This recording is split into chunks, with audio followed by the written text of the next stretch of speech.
So your underlying energy is the Ten of Swords, and I was shuffling this, and I saw it earlier. But then I was like, okay, that came up. Is your underlying energy completing and ending a situation? But the Ten of Swords isn't always just like the ending of a cycle, a devastating ending. It can also indicate that this is recovery too. This is the yes, it may have been a brutal ending that you guys have gone through, but the healing portion is the part that's the most that's the biggest number for the Ten of Swords, right? It's the biggest point, is recovering from something so devastating. And a lot of the times, right, we can go, we can, heal, and we can, be on our own for a little bit, and we may, it may take a long time for us to truly heal from a lot of those wounds. And when we look at the situation that comes in, we be like, oh no, we're not ready for this. I don't want this. I don't think I could do this. But you have everything that you need to actually jump into this new beginning. So the Ten of Swords is coming up as relevant says the worst has happened, but it's still plaguing and dictating how you move forward in your life because it hasn't been recovered yet. You haven't truly 100% recovered. And you're never going to 100% recover before something new comes into your life, because that's just not how the universe works. It's like, perfect timing. You're halfway through. Let me just throw a monkey wrench in here because you're ready. So that being said, I do see you guys with the Six of Swords. You guys did try to move on. You guys did try to adjust, and now it's time to it's trying to get to the Ten of Swords where the worst is truly over. Not just actions wise, but also emotional, right? Mental. Nothing plaguing your mind and keeping you from making decisions that would ultimately make you happy. But because you've gone through something so devastating, it's hard to not think of how the worst could come, right? So, looking at this relationship, there is some things that are very similar between you and this other person. But the thing that is like very profound to me is that, you guys are trying your best to achieve something new, in despite of everything that you've gone through. Both of you. And it's hard, especially, like I said, with the Ten of Swords. Everybody's gone through some serious stuff this week. Really, Leos, especially Libras, Virgos, 7 of Wands coming up. But I tell them, you guys have gone through some serious ass shit with that 7 of Wands, and even though you know how to get to where you want to be, you're using that information to defend yourself. And I feel like everybody's kind of getting that sort of same message. Everybody's getting the same sort of message, including you this time around too, Scorpios. But, everybody is trying to go ahead and be out there and try to, get what they want. But it's hard when this has impacted your life. So it's like, what do we need to do? How can we overcome this? What do I have to do to be able to, have a prosperous relationship with the person I have right now, currently in this relationship, or someone brand new? So we're going to go ahead and start, right? We're going to start with this person here. Feel free to pick the side that resonates with y'all the most. But the person with the Queen of Wands in their mind spaces has a tremendous amount of confidence. They're ready to put themselves out there. They're cool with their authenticity, right? They're aware of who they are through and through, dark and light. They're accepting that part of themselves here. I think that's the hardest part for them, is accepting the darkness as well as letting them shine bright. Because Scorpios, you guys are very private. So you guys are not trying to be like the people, the life of the party. You guys are not really those kind of people. You're not a Leo, you're a Scorpio. You don't resonate in the shadows, but you don't want to like everybody up in your business. But somehow people still be drawn to you anyway, right? You like privacy, you like to, you have your own space, and that's good. But people still gravitate to you because, you're mysterious, and people, people love that. But at the same time, like, you becoming more aware of those, of those aspects about you, or you are aware of those things, period. You've always been. And it's about letting that part of you shine now, instead of, trying to, instead of like no longer kind of not shunning it or hiding it, just like, not really caring about it. You're more confident. You're stepping more into your energy, and you're rocking and vibing in a very powerful way. And I see this relationship for you guys, how you guys coming into it is you being yourself. The most that you've ever been. And especially since something happened in the past where somebody either has betrayed your trust, because this is the card for betrayal, made you feel like you can't be yourself because they would they would do something that would hurt you, and the last time you've ever been open and who you are. Like I said, you guys are private people. Nobody knows you to the very extent unless you let them in. The last time this happened, you had pains. You had someone backstab. You have been hurt before. Now the other person who's got the magician, so they're coming in very confident too. They think that they can be themselves as well. But the thing is that they also see this relationship as something that they've manifested into their life, because they are prepared for the relationship. They feel like they're the most ready. They're as ready as they can be anyway, right? But the way that they're acting right now is the Two of Pentacles. They're weighing up options. They're juggling things. They're kind of distracting themselves. It kind of looks like the things that they're going into, like they think that they're ready, but the way they're acting isn't. So maybe in actuality, they may not feel like they're ready. They may feel like they need a little more confidence, and which is why they're distracting themselves and they're putting other things before their feelings or their emotions, which is in turn putting things in front of y'all's relationship from getting, from having progress being made, because this person isn't feeling very good, feeling very hot about themselves. Perhaps this person may feel like the last time they were in a relationship, they weren't prepared for it, they weren't ready, and they may feel like they're responsible for it being over or being destroyed. Or maybe this person feels like they're not sure if they're ready because of whatever happened to them, which is probably betrayal too, and they're not sure if they could trust. Right? Because the Two of Pentacles, this is weighing up options, like figuring out which is the practical option, because they're not letting their heart in. That tells me they don't trust their heart. They don't trust their heart when making decisions. Because the last time they put their heart into something, they got hurt. They got seriously injured, like injured in the heart space, right? They were crushed. But that doesn't mean that their heart was wrong. And I think the situation when they're just looking at practical stuff is them saying that I don't trust my heart, so therefore I don't know if I can truly be in a relationship. Therefore, I don't know if I can truly love myself, because I don't trust that my feelings are going to protect me. But that's the thing, right? I think the thing is with boundaries is that we get it messed up. We think that our heart, our intuition is meant to protect us. It's meant to lead us towards, not improvement, but towards, learning things new, experiencing things. Our experiences, the knowledge, the thoughts, the practical thinking. Those are the boundaries. Those are what are meant to protect us, not our hearts, because our hearts always do what's best for us and always ring true to who we are as individuals. And the only way for us to be able to be true to ourselves as individuals is by listening to that heart part. But we have boundaries, we have experiences, we have knowledge, we have thoughts, we have traditions, we have routines to keep our heart safe, because we have to protect our heart, not vice versa. So I feel like with this person, they're thinking, I can't trust my heart doesn't protect me, I have to be able to come from a practical space to figure out whether or not this is good enough for me. This is clearly showing that they're not trusting their heart, but the magician is balanced in the sense that he knows that he has to have emotions, he has to believe in himself. That's the part that I am not seeing from this person. They're coming from an all practical place. So they know that they're not in a place of, I don't think I thought they were thinking, I don't know why I thought that somebody may be thinking that they were ready. But in actuality, they're not. I think maybe this person is wants to be ready, and they kind of try to believe that they're ready, kind of lying to themselves. It could be, not all the time, that may not resonate with a lot of you guys. I think this person is honestly, how they truly see themselves in the relationship, or how they really think with this relationship, is that they're not truly ready. They understand that they have to be ready, they know they need to be ready, but they're still coming from a place of, I don't really know. Which is why the struggle here is the Two of Coins, where you guys are struggling to get, struggling. This is not really a stable relationship. There's lack in the situation because everybody's trying to fill a void with the relationship. Or at least this person is probably.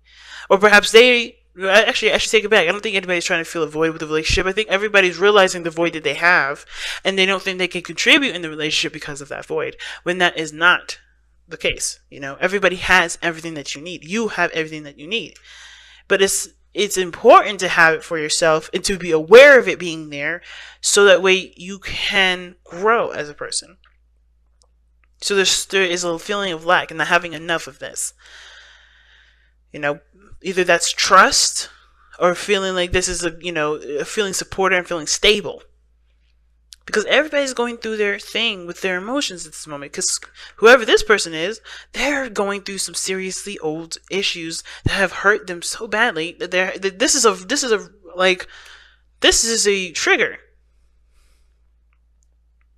You know, I think this person does see this person as a soulmate, the Six of Cups, but even then, this reminds them of the time they were in a relationship with someone that they thought was a soulmate too, which very well still could be, right? Because soulmates could be anybody, but they were hurt last time they got involved with a relationship with somebody that was a soulmate, that they thought was a soulmate, that they felt a deep connection with. But I feel like this person is understanding too that this doesn't always have to be this way. The Three of Swords, that pain that they've experienced from the previous relationship here, that doesn't have to be this way. It doesn't have to be this way this time. Because not only have they grown as individuals, have they changed, have they accepted themselves and said screw it to everybody else's, BS and stuff like that. They've gotten more stronger than who they are.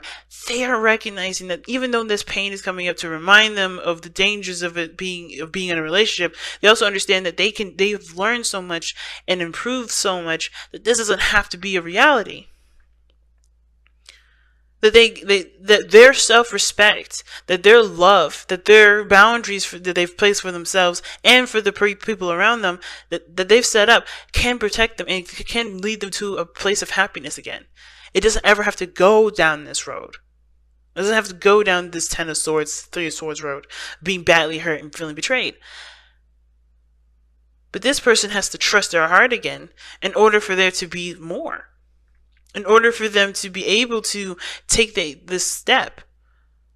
Because this is a relationship. This has nothing to do with, practical stuff. Unless this is a business relationship. Maybe you guys are struggling with the finances right now and somebody's trying to make a decision about which, what thing they should invest their time and effort into and put all their dough into that because they're not confident in any other, in their emotions and, figuring out whether or not this is the right path for them to go down and seeing how it works. Because either way it can turn out just as bad. But they're not allowing themselves to believe in any of these options, which would actually help them to prosper. Because if they believed in one of the options, they not only would they just be diligent and focused and committed to making it work, but they would have so much energy put into it. They have so much, that is manifestation energy going into what they're putting their time and effort into. And I know I went into a business sort of thing, but that's how I see it, right? Even when it comes to a relationship, they believe in themselves and they believe in the relationship that it won't turn out and it doesn't need to turn out like it has been in the past. And even not even focus on the past, focus on how it can be better, how it can be beautiful, what where you guys can do, how you guys can connect. If they focus solely on how they can make the best out of their relationship, there can be some beautiful seeds sown and things growing in such a beautiful garden. But this person is not coming from a place of belief. This person's coming from a place of fact or a place of prediction. Because at the end of the day, the case, coins, they're real. And the only thing that you can do when it comes to Pentacles is to predict what needs to be done in order for this to happen, when you could just have faith and keep moving forward. So it's interesting that what brought you two together was the Chariot. You have total 100% control of the self. You could rely on yourself. You could believe in the fact that you can do things and whatever, right? And I feel like you guys did happen to this situation where I think this person is confident in themselves as a whole, but not as in a relationship person, right? Not in a relationship. This person is confident in how they can execute things on their own. They can rely on themselves. They can trust themselves whatsoever. They got that. But when it comes to another person, they struggle. When it comes to a relationship, they struggle. And I feel like it's the same thing with this other person, right? They know that they can take care of themselves. They know their power. They know their strengths. They know they can do X, Y, and Z. And yet, they're struggling with the idea of another person involved. There's a struggle with the other person. They can rely on and they have great willpower. They can control themselves. But they cannot control the other person. They cannot control the outcome of that. So they lack trust, in my opinion.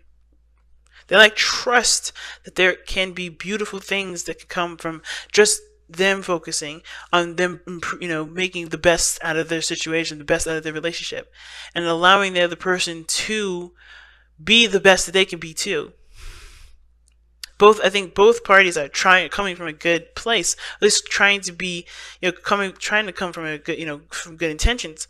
But it's hard when you've gone through something so painful, and it's it obscures your view.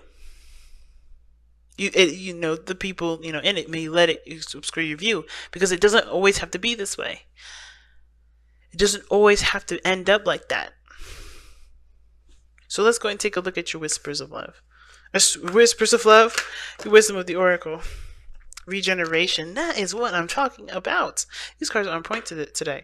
So regeneration, guys, what does that mean? Well, it really means it's the card for you, Scorpio. Like, this is your card here. Really, technically, it's judgment and death. That's really like your kind of cards, right? They associate with you the most.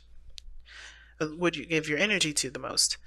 But regeneration is very similar to those cards, because it talks about a situation not being over just because it's, hit some serious devastation, right? That's lava that's coming away from this growing crop that burned away probably the entire forest, but there's still life after death. You are still alive. You've gone through a transformational period. You've gone through serious changes due to the things that have been put to death, that has ended devastatingly, probably, like just like how this lava is just trickling away. But you are beautiful. You're still growing. You're still sprouting. You're showing life, and you can give life to anything. No matter what devastation you've faced, the end is never ever truly the end. And I think that's one of the things that I'm learning so much about in this lifetime, is that death is never truly death.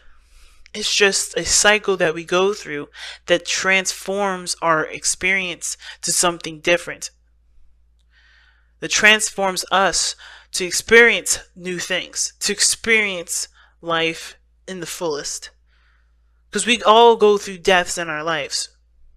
Not just physical, with relationships, with situations, with ourselves.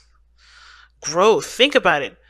We had a death moment when we were we were adolescents to teens, right?